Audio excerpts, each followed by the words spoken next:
You're listening to Season 2 of Beyond Insights, your go-to podcast for all things accounting, business, and technology. Unsure how to improve your leadership skills, or whether you're suited to being a leader to begin with? Looking for ways to build a stronger team or take better risks? Then stay tuned. From cybersecurity, blockchain, and AI innovations to sustainability, employee retention, and work-life balance, we've got you covered. We speak to knowledgeable and insightful guests from varied backgrounds, industries, and locations from all around the globe. From this multiplicity of thought, we strive to find solutions to our most urgent business problems. Whether you're a small business owner, an accountant, entrepreneur, or even a young professional looking to progress, this podcast is for you. Thank you for tuning in. Let's dive right in and go beyond insights.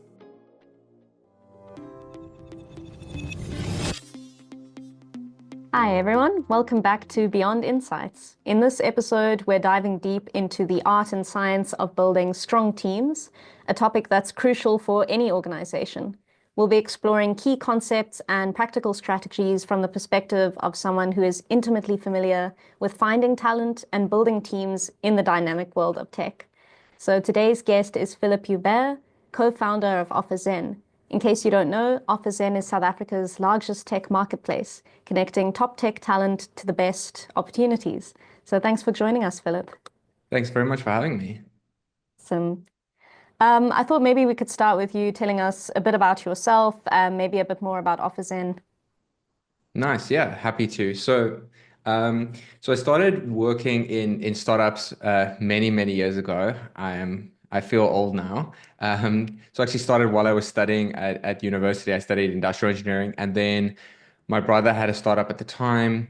And one holiday he said, just come work with us. And I never left. I just continued working full time while I was studying. So I have been in startups my whole life.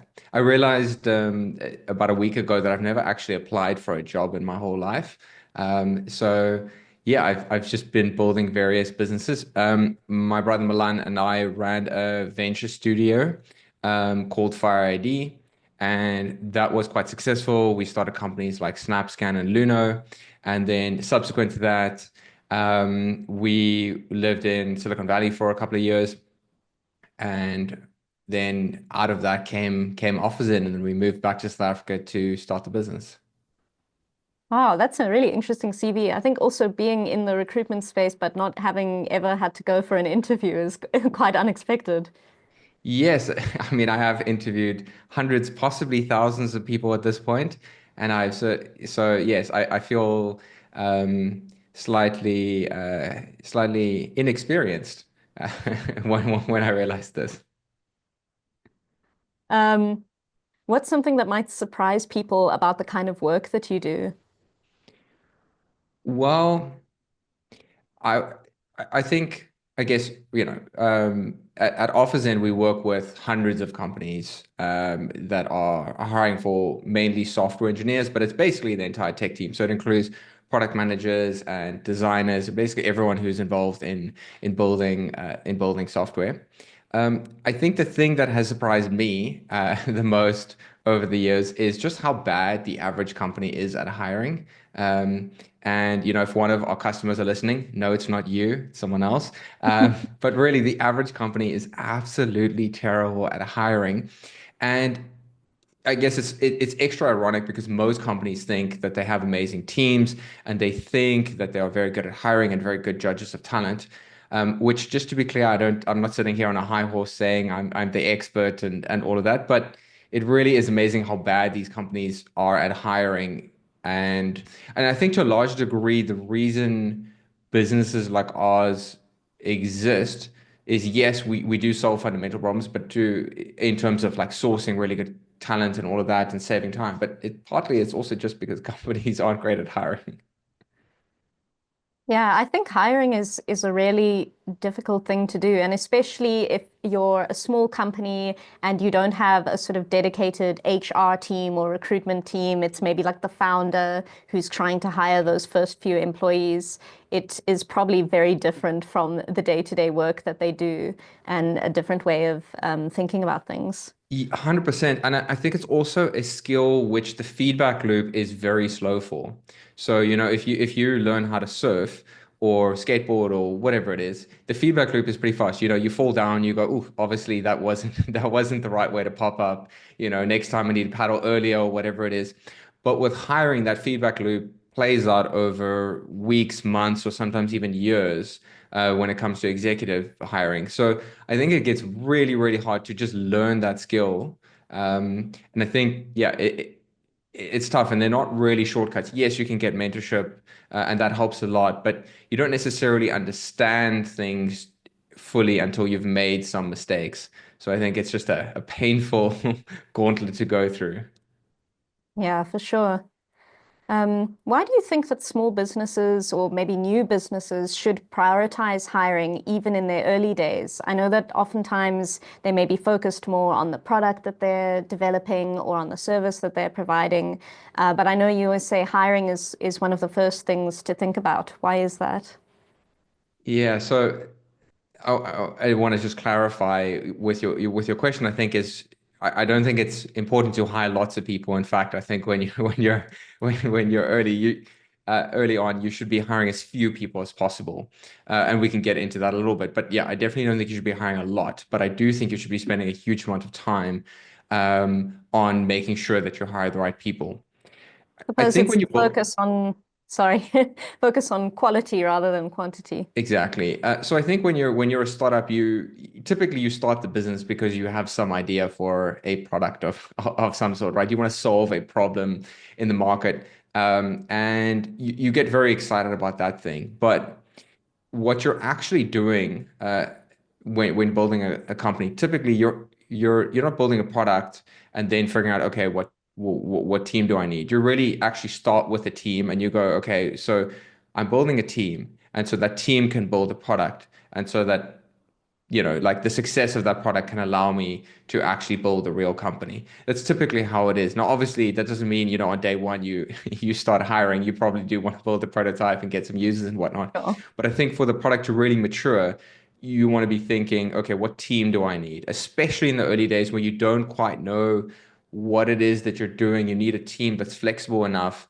and that team will probably survive a pivot or two that the company might go on. Yeah, absolutely. So I think that's one aspect of it. I think then the other thing to think about hiring, why you should think about hiring, is just it's your biggest expense. Typically when you're starting a business, it is the biggest line item. So if you get it wrong, or if you hire too much, that's really bad, and it just shortens your runway, it shortens your ability to figure out and adapt to whatever the market is telling you. I think then another aspect is like generally the thing I like to say is the first 10 employees become the first 100 employees. It's a couple of reasons for that, but basically that initial core team is super, super important.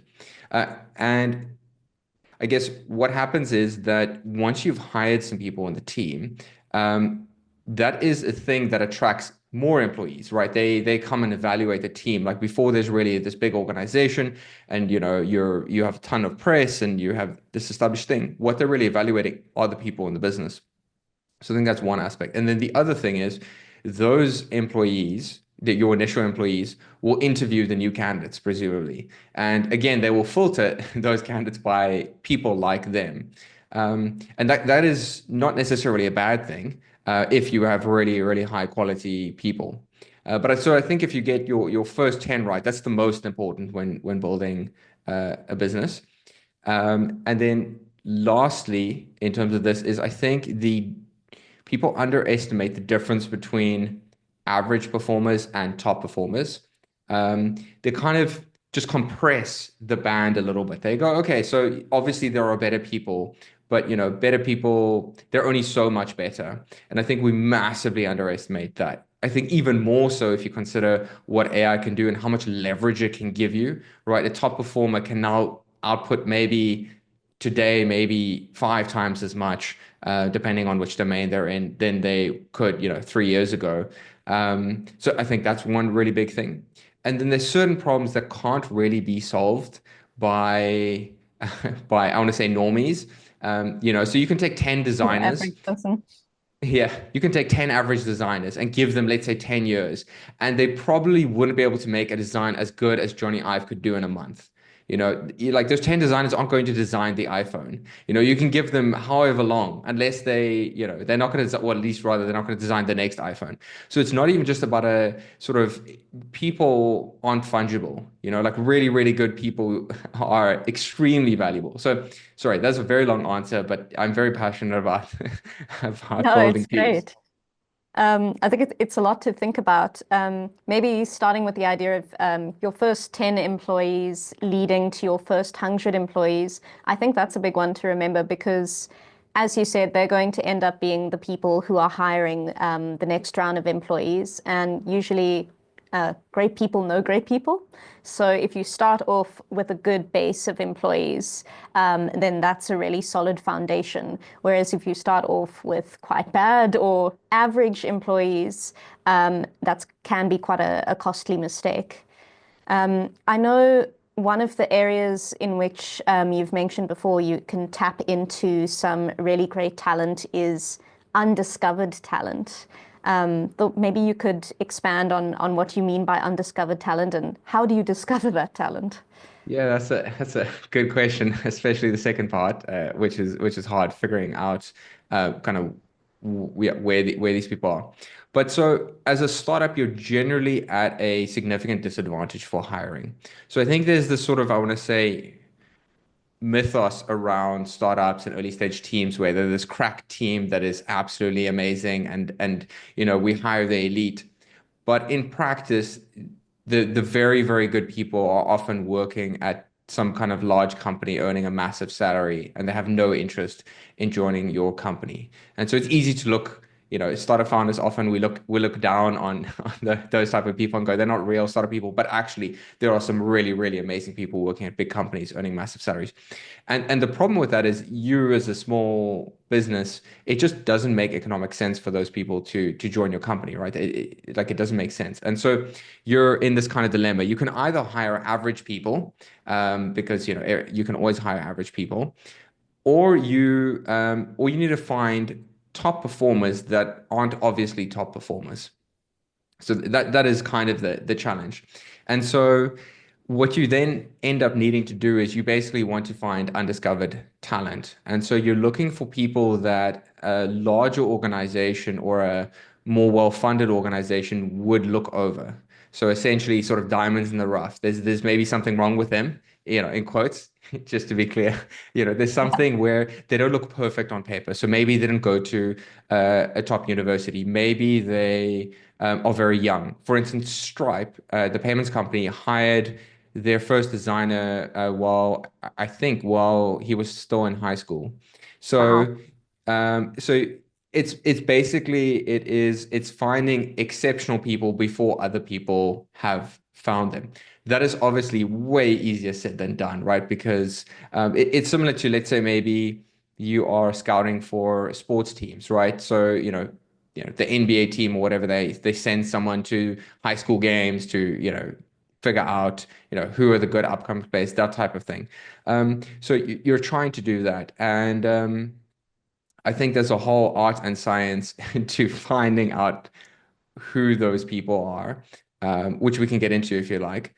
But yeah, that to me is the sort of main thing is you don't have the capital, you don't have the brand, right? You're just this tiny company. And so unless you're a famous founder already and have, had a successful exit, then you're massively disadvantaged in terms of hiring. And so to compensate for that, you need to find undiscovered talent. Oh, that makes a lot of sense. I guess what you're looking for is potential, which is probably why a lot of these candidates will be young. So they won't have gone to these big companies yet. Maybe they don't have the experience that you would typically look for, but they have the potential. And that potential means that they can upskill quickly. And it's just finding those diamonds in the rough, as you say. Exactly. And definitely they do tend to skew younger. So I wouldn't say it's not an age discrimination thing. I wouldn't be able to hire this person if they were 30 years old because by that time everyone else would have realized how amazing they are. So I hire them when they're 21, when it's not obvious yet.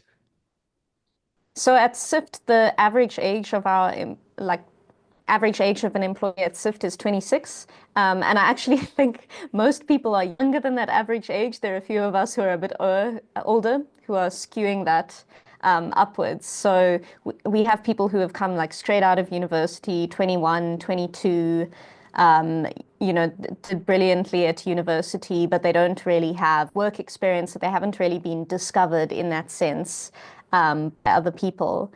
And if I think about even when I joined, I also didn't come with any experience working in tech, working with anything to do with accounting either.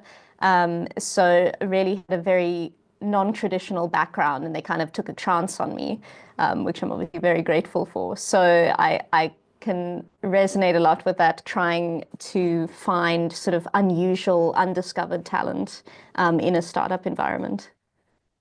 And just to add on this theme a little bit, it does bring about a lot of challenges. Obviously, bringing on, young people that don't have the experience, and even the best person in the world at hiring isn't able to perfectly predict high potential people at the early stages. So you are going to make some mistakes as well. That's, I think, the disadvantage of this, looking for undiscovered talent, is you run into this problem where you make hires that just don't pan out. Yeah, I think you take a lot of risks trying to find undiscovered talent. I suppose if we go back to the kind of characteristics that you should look for when you're hiring, apart from trying to find these maybe non-traditional people, what are the characteristics that you look for? Who would you consider to be your sort of A players? Yeah, so I think this is a question where different people answer this question, I think, very differently, and everyone always has their the favorite things that they look for, some sort of motivation or some sort of other thing. I've obviously thought about this quite a bit. For me, my sort of the most important thing is hunger, and it's basically there's someone's drive to achieve something. So maybe that is, the motivation doesn't need to be pure and noble, but they need to have this very strong sense of needing to do something in the world. Maybe that's proving their parents wrong. Maybe that is a noble thing, like, they want to change the world. Maybe that is, I guess in the Social Network movie, they sort of frame this as Mark Zuckerberg is sad about his girlfriend dumping him. But that type of thing, it's basically any reason that you can see where someone has a chip on their shoulder and wants to prove to the world that they can do something. So I think that's really, really important. And I think if you have that as the foundation, you can compensate for a lot of other weaknesses. There's this intense desire to achieve something just really does compensate for a lot. I think then the rest are not in any particular order, but just someone who gets things done. So I think there are people that have a bias to action, and there are those that don't, that like to think. And in a startup, you really need people that have a massive bias to action. So I think people who are just not just a bias to action, but also who have the ability to actually get it done, not just someone who kind of flails about. I think people who are optimistic is really important. Some sort of optimism. You're going to spend all day with this this person, presumably. You want someone who's generally sees a glass half full, or even better, makes a glass full, if they have the skill sets to back it up. But things are definitely going to go wrong in a smaller company. I mean, also a larger company, but in a smaller company, you really need people to rally around even when things are tough. And I think you can sort of, if you get negative Nancy's in your team, they really can poison the well. And yeah, so I definitely think you want optimists. Someone who has high standards. I found that it's semi-transferable. So if they have high standards in one domain, it often can sort of transfer to another domain. But they need to have kind of worked extremely hard at something and have a high standard, whether that is, they're elite at some video game or a sport, or ideally, obviously, in the role itself, where they just have a high standard. And so things that you might look for is, are they obsessive about what world-class looks like in a domain? right? Ask them. So like, no one gets to be, you don't get to be a pro golfer by just, doing it yourself. You're looking at other people. You're looking at how other people swing. You are watching tons of videos. Like you're obsessed about that thing, and you ideally want someone who is going to do that about whatever the craft is that you need them to do in your business.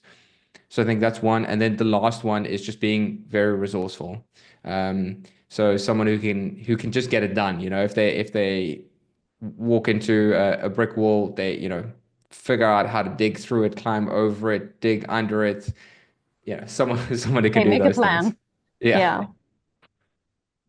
Yeah, I think it's really important, especially in a business that's just starting out or is quite small, to have people who really try to get things done, who are obsessive about trying to find ways to really do a good job as well. I was wondering maybe if you could talk a little bit about the idea of value creation versus value protection, and how this can help in strategically building a team who have complementary strengths. Yeah, so it's just, I guess that is just a lens on looking at roles in a business. So value creation roles are roles which create new value, and value protection roles are roles that protect existing value. So an example of, let's say, a value protecting role would be maybe a CFO, or maybe an HR person, something like that. Essentially, you have something like the assumption with that role is there is this valuable thing. We need to not screw it up, right? So we have a great team. We need to protect that team and make sure people stay in the business and whatnot. And then value creation is, let's say, typically it's people that build something. So that would be a software engineer. It might be a designer. It might be someone who's actually creating a thing in some way. Typically, that is the sort of distinction. And why this is a helpful lens is because at the start you have no value, right? So even though maybe technically your business is valued at a few $1,000,000 because you raise a seed fund, for all practical purposes, you have nothing. There's no real business there. And so initially you want to have a heavy bias for value creation roles, people that just do things. And you want to delay your value protection roles as long as is possible, because often they actually put a drag, and not necessarily in a bad way. Always, it makes sense to hire value protectors, but they do often put a drag on systems, right? So if you just hire an HR person when you're 5 people, what are they going to want to do? They're going to want to add processes. They're going to want to say, okay, well, we need to have performance reviews. We need to do this. We need to do that. And some of those things might be good, but they'll also slow you down. And when you're very small, one of the few things you have going for you is speed. So you typically, when you're very early stages, just exclusively want to hire value creation roles. Yeah, I think that makes a lot of sense. You want to create something that you will later be able to protect. Exactly. I really liked the analogy that you had mentioned in the presentation you shared with me earlier about barrels versus ammunition. I think that also works quite well with thinking about how you allocate resources in a team. I wondered if you could maybe take us through that. Yeah, I think it's Keith Raboy who came up with this concept. But the basic idea is that most people are ammunition. And so what that means is when you give them a task to do, they will generally do it to the best of their ability. And in most companies, the vast majority of people are ammunition, and there's nothing bad about ammunition. Ammunition's great. In terms of, the best people will often be ammunition. But there's another group of people too, and those are barrels. And so the analogy is you shoot ammunition through the barrels. That's that's the analogy. And the barrels are basically people that can come up with an original idea, they can rally the team, they can find a way to get it done in your business. And typically you only have a few barrels in your business, and they're really, really hard to find. There's lots of people that aspire to be able to do that kind of work, but for one or other reason they can't. So I think a mistake a lot of people make is they think we need to go faster in our business. So, okay, cool, we're going to hire. And then what they do is they hire more ammunition when the actual bottleneck in the business is is barrels. It's people who can actually conceptualize something and get it done and rally a team around it. And just to be clear, this doesn't mean a manager. I think you can be a barrel as an individual contributor. It's just you just get these people that just they're able to will an organization to do something and get everyone behind it and make sure it's done. Not like 90%, but actually get it done. And those are really, really hard to find. Key sort of boys' advice is whenever you have the chance to hire one of these barrels, you should hire them. Not every startup has that, has the capital necessary to do that, especially early on, but it really does pay off. I think something which you often underestimate is just how much of a level up it is hiring a really, really, really good person. Like despite all the challenges you have, if you just put a really, really, really good person in that function, often the problems just get solved. And so I think his general advice is totally spot on, which is always be on the lookout for people that can be barrels. Yeah, sounds like really good advice. Of course, difficult to identify. But I think when you find someone who fits that kind of image, then you should really go for them. 100%. I thought maybe now would be a good time to consider the interview process. Obviously, this is a very critical part of hiring, but a lot of people find it quite difficult. How within the interview do you determine if that candidate has the qualities that you're looking for? Okay, so I want to just zoom out a little bit. So I think there's a couple of things that you need to get right to in order to be able to in the interview make that assessment. So I think the one is just being clear on what you're looking for. So having a really, really good what I call job scorecard.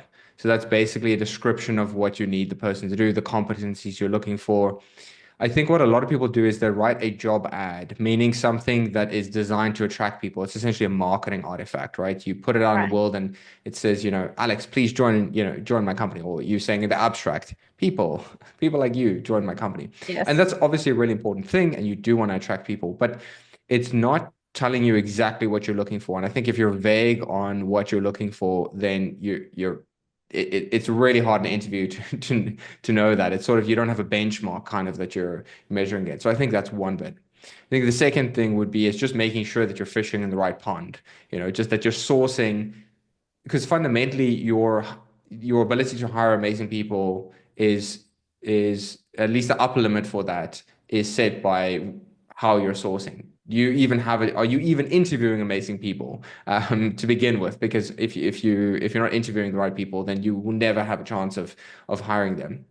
Okay, and then so now you've been clear on what you're looking for. You're fishing in the right pond, so you have some high quality people, but you also have some bad people, and you need to differentiate between those. And you're in an interview now.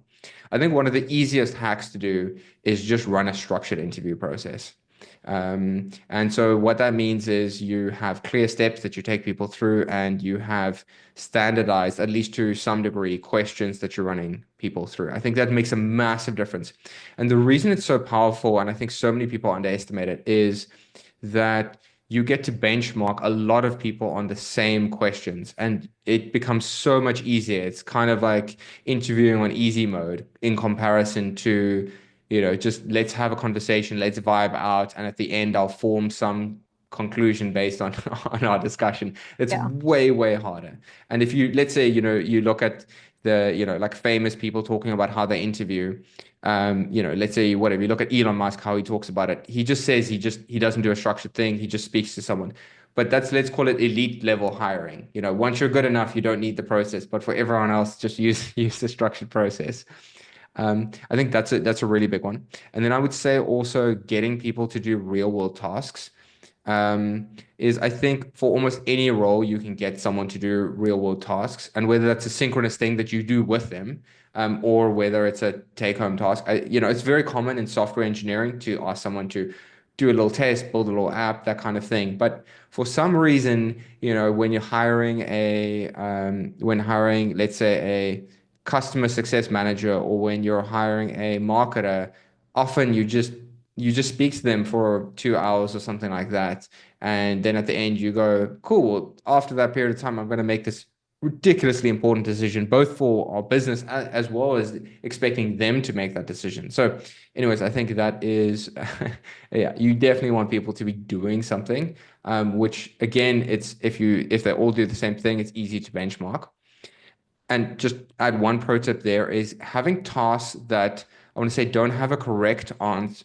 If there's a sort of correct answer, it doesn't give you that much information. With the reason being is you can't differentiate between someone who's amazing and someone who's just good, because there's a correct answer, and both a good person and an amazing person will do it. You ideally want a task where it's possible to overachieve to a massive degree. So it's very easy to go, wow, this person did just 100x better job at the task. And Yeah, I think that's sorry, go ahead. Sorry, really useful tip. I think, someone can be really great on paper. Maybe they interview really well, they're really good at speaking, and they've really rehearsed that. But to know whether they're going to be good at the job, you have to actually see them do something that they would be doing in that job.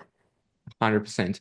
And obviously this, might be thinking this is at odds with me saying, you want to be going for undiscovered talent, right? Because you're going to get a bunch of noobs potentially doing this task.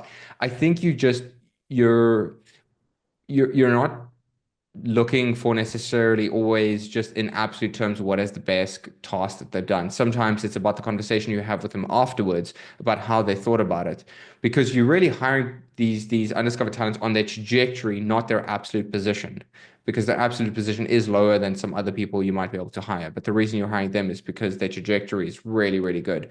And so it's not as simple as just saying they did a great job on the task. Hire them. They didn't do a great job. Don't hire them. You want to be looking for, places where they really, really shine. And I think that's generally true. There's this idea, I'm not actually sure who coined this, but hire for strengths, not lack of weaknesses.